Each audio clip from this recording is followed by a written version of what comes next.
Good morning dear students. चलिए आज का हमारा टॉपिक है प्रोबेबिलिटी।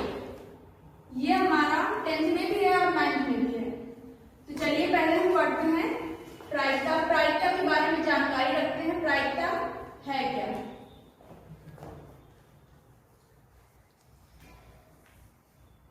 प्रायिकता मतलब बच्चों संभावना होता है।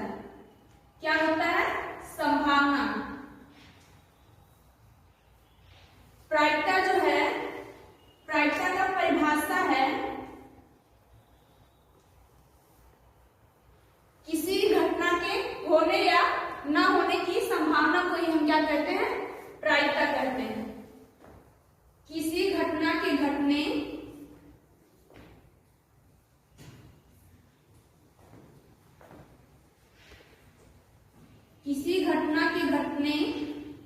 या ना घटने की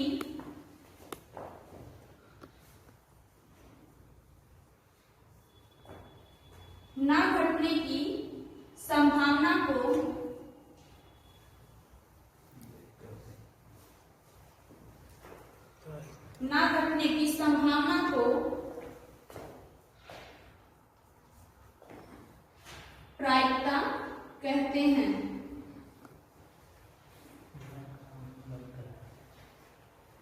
प्रायिकता कहते हैं।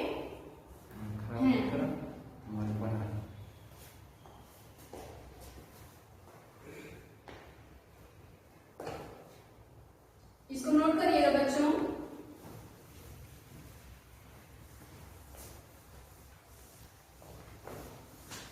जैसे संभावना मतलब आप क्या समझते हैं?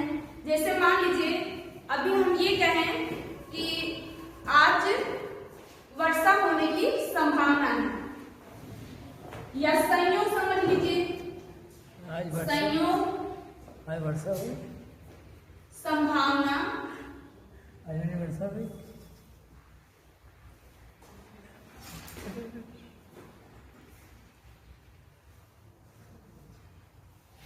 का मतलब जैसे वर्षा होने की संभावना,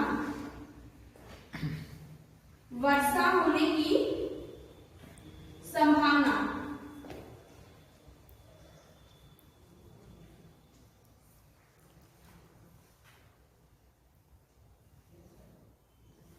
या अनूप के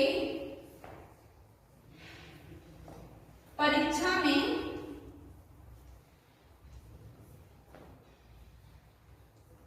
उत्तीर्ण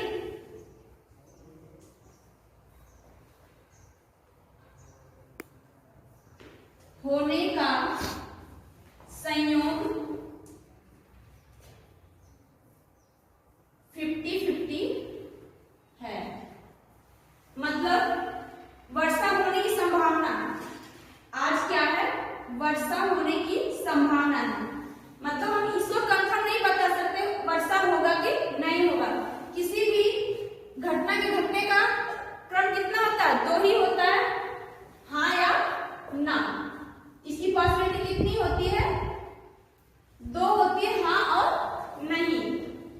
तो बच्चों ऐसे ही अनूप के परीक्षा में उत्तीर्ण होने का संयोग क्या है? 50% है। या तो वो उत्तीर्ण हो सकता है या फिर अनुत्तीर्ण, वो उसके मेहनत पर डिपेंड करता है।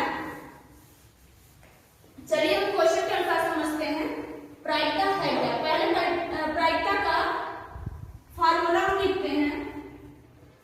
प्रायिकता को बच्चों P से डिनोट करते हैं और इवेंट मतलब घटना को हम क्या करते हैं? E से। तो प्रोबेबिलिटी ऑफ E, प्रायिकता की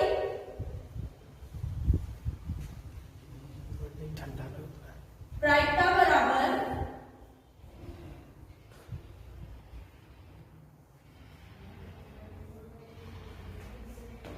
कुल अनुप्रयोगों के या अनुप्रयोगों के प्रायिकता बराबर अनुप्रयोगों के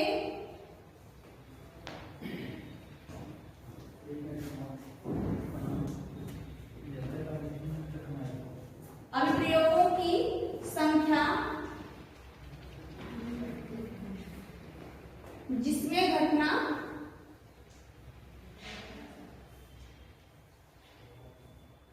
जिसमें घटना घटती है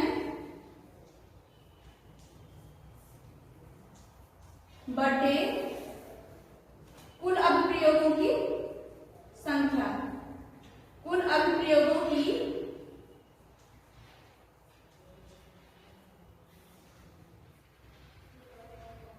संख्या।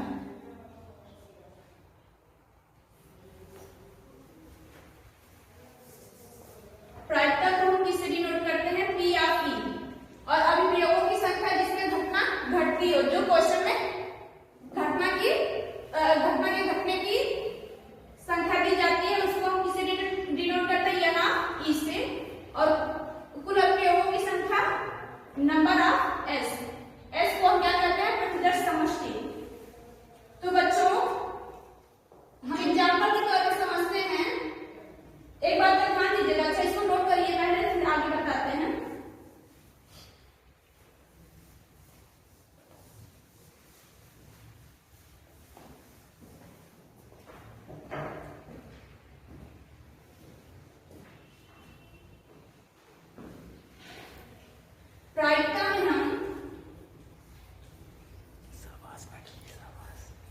प्रायिकता में हम तीन चीजों का अध्ययन करते हैं। सिक्कों के बारे में,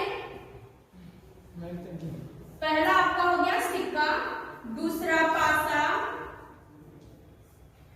तीसरा ताश, ताश की गड्डी, ताश की गड्डी। तो बच्चों पहले हम सिक्के पर चलते हैं। जैसा कि सिक्के में दो ही टर्म होता है, कौन कौन सा? चित और पट। चित और पट, जिसे आप हेड या टेल कहते हैं। दो ही घटना घटती है ना किसी सिक्के में, हेड और टेल। अगर आपसे ये पूछा जाए कि एक सिक्के को उछालने पर उसमें हेड आने की प्रायिकता बताइए, उस पर चित आने की प्रायिकता बताइए, तो बच्चों देखते हैं, सिक्के पर चलते हैं।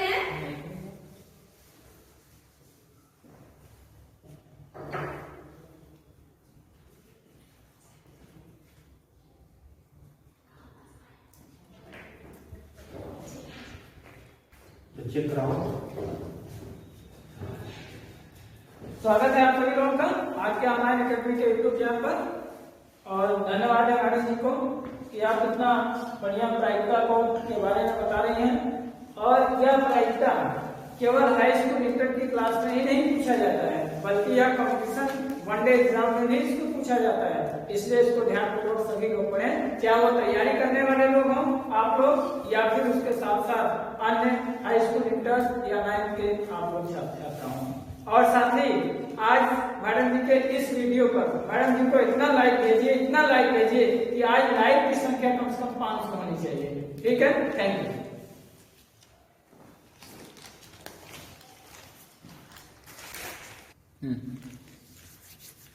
तो बच्चों हम चलते हैं सिक्के पर। सिक्के के बारे में आज अध्ययन करते हैं। पहले सिक्का है। अब ये बताइए किसी भी सिक्के का कितना कंडीशन होता है?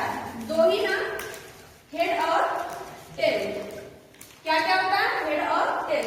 तो बच्चों अगर हमारा ये क्वेश्चन है कि किसी सिक्के को उछालने पर उस पर हेड आने की प्रायिकता क्या होगी, जैसे कि क्वेश्चन हमारा है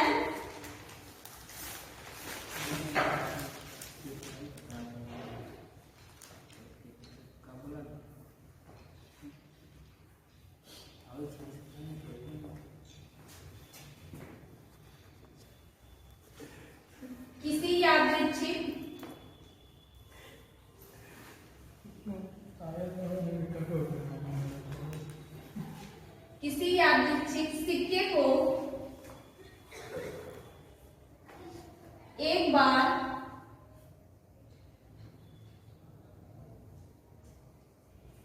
उछालने पर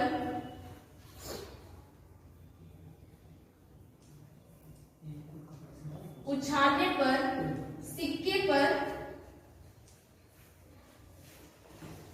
चित आने की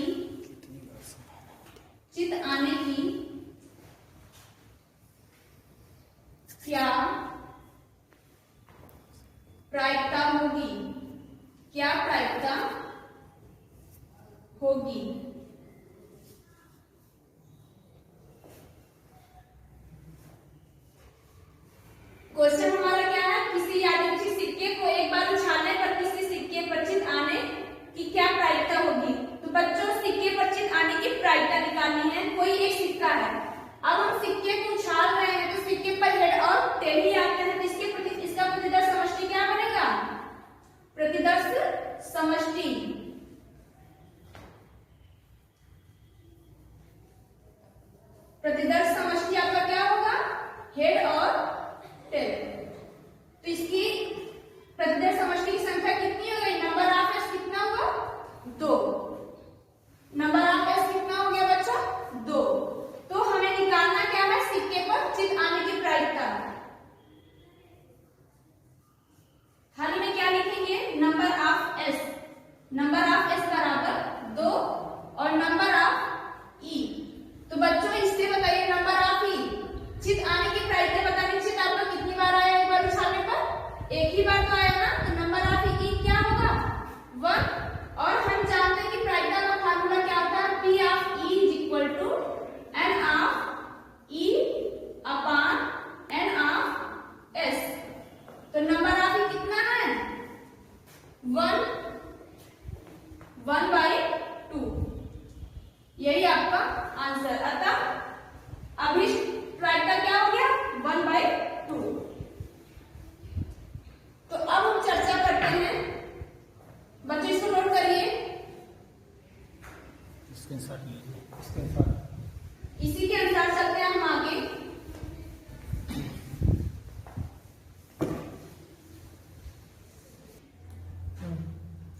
तो चलते हैं बच्चों अब हम अगले क्वेश्चन पर। क्वेश्चन नंबर 2 हमारा है, जैसे दो सिक्के को एक साथ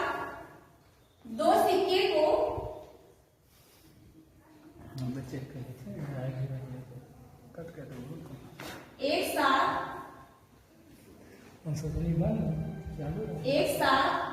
1000 बार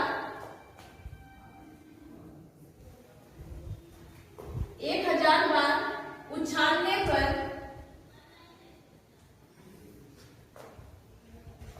निम्न परिणाम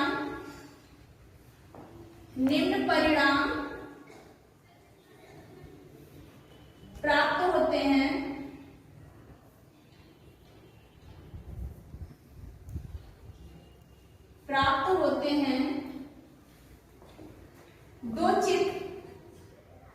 दो चित्त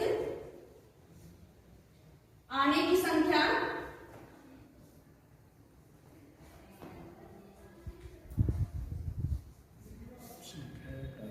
210 बार।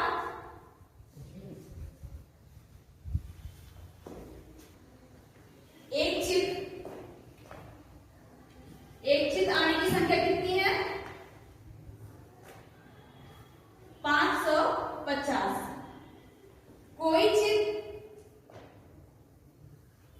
कोई चित्त ना आने की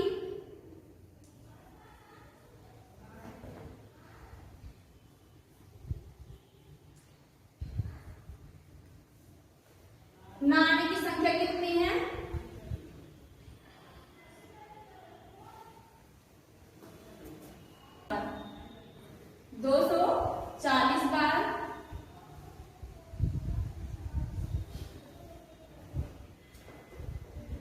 इनमें से प्रत्येक घटने की प्रायिकता ज्ञात कीजिए। इनमें से प्रत्येक घटना के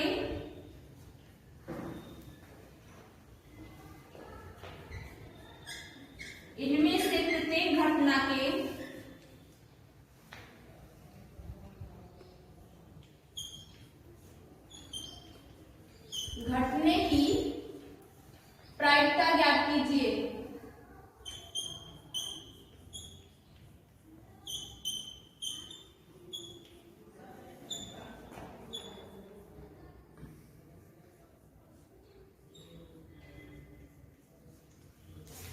बच्चों क्वेश्चन का स्क्रीनशॉट लीजिएगा।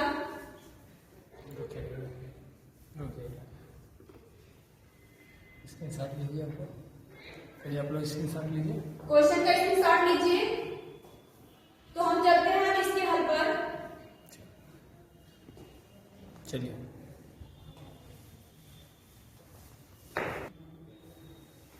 चलते हैं बच्चों हम इसके सॉल्यूशन पर। तो देखिए जैसे दो सिक्के को एक साथ कितनी बार उछाला गया? 1000 बार। मतलब क्या है? नंबर ऑफ एस कितना है आपका? 1000। बच्चे यहाँ दो चित्त आने की संख्या मतलब क्या है? दो चित्त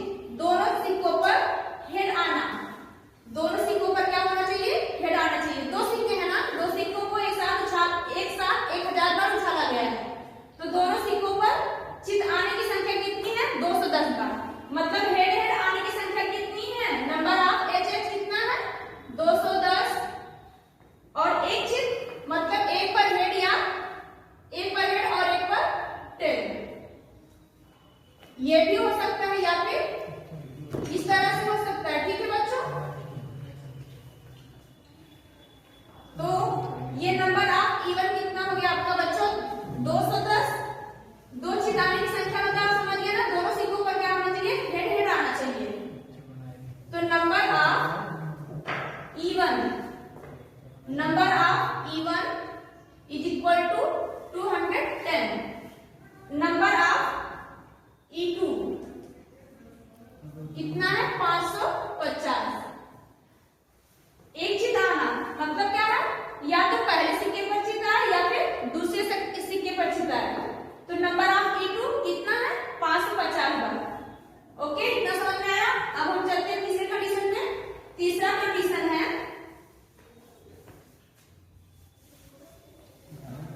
कोई चिन्ह ना आने की संख्या, मतलब दोनों सिक्कों पर टेढ़ आना। दोनों सिक्कों पर क्या आना चाहिए, टेढ़ आना चाहिए। तो इस कंडीशन में नंबर ऑफ E3 कितना है बच्चों, तो इस कंडीशन में number of E3 240। Number of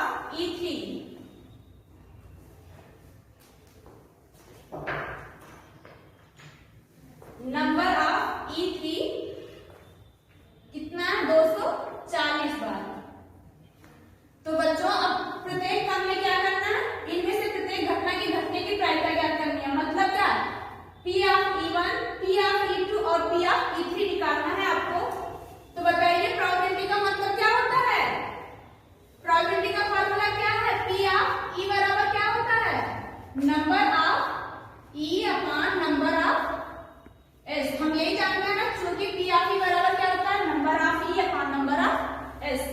तो अगर हम P ऑफ E1 निकालना चाह रहे हो तो क्या होगा, P ऑफ E1 बराबर क्या होगा, number of E1 upon number of S। Number of S कितना है 1000 है, तो कितना आ जाएगा बच्चों, नंबर ऑफ E1 कितना है 210, तो 210 बटे 1000। बच्चों एक बात ध्यान दीजिएगा, कभी भी प्रायिकता को हम इसी कंडीशन इसी दशा में नहीं लिखते हैं, इसको हम क्या करते हैं सरलतम रूप में लिखते हैं। तो देखिए इसको काटेंगे कितना आएगा 21 बटे 100। P ऑफ E1 कितना निकला आपका 21 बटे 100। अब चलते हैं P ऑफ E2 पर।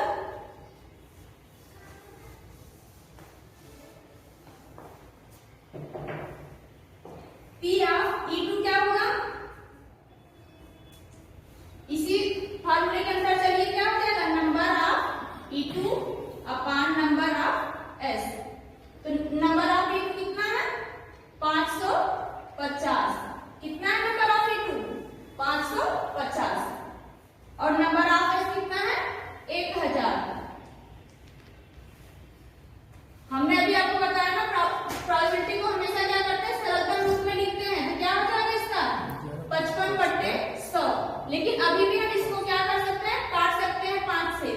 5 एकम 5, 5 एकम 5, 5 दूनी 10। तो बच्चों कितना आया P ऑफ E2 11 बटे 20। 11 बटे 20। 5 एकम 5, 5 एकम 5, 11 बचे 55 होता है ना। अब देखिए 5 दूनी 10 और 5 शून्य शून्य, कितना हो गया 11 बटे 20। आपका P ऑफ E2 ये हो गया। अब हम चलते हैं P ऑफ E3 पर।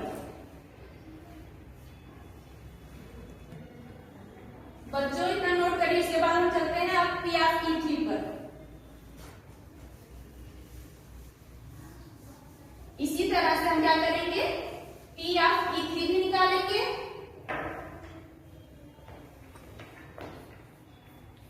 P ऑफ E3 क्या हो जाएगा, number of E3 upon number of S। P of E3 कितना है 240। P ऑफ E3 कितना है 240 और N ऑफ P नहीं N, नंबर ऑफ E3 कितना है 240 और नंबर ऑफ S कितना है 1000। तो इसको भी सरल करिए, 2 एकम 2, 2 दूना 4, 2 पच्चे 10, 2 शून्य शून्य, 2 6 12, 2 दूना 4, 2 पच्चे 10। कितना है बच्चों? 6/25। P of E3। सभी की प्रायिकता निकल गई ना तीनों कंडीशन की। तो बच्चों अगले टॉपिक पे हम अगले वीडियो में बात करते हैं। अगले वीडियो में बात करेंगे किस टॉपिक पे?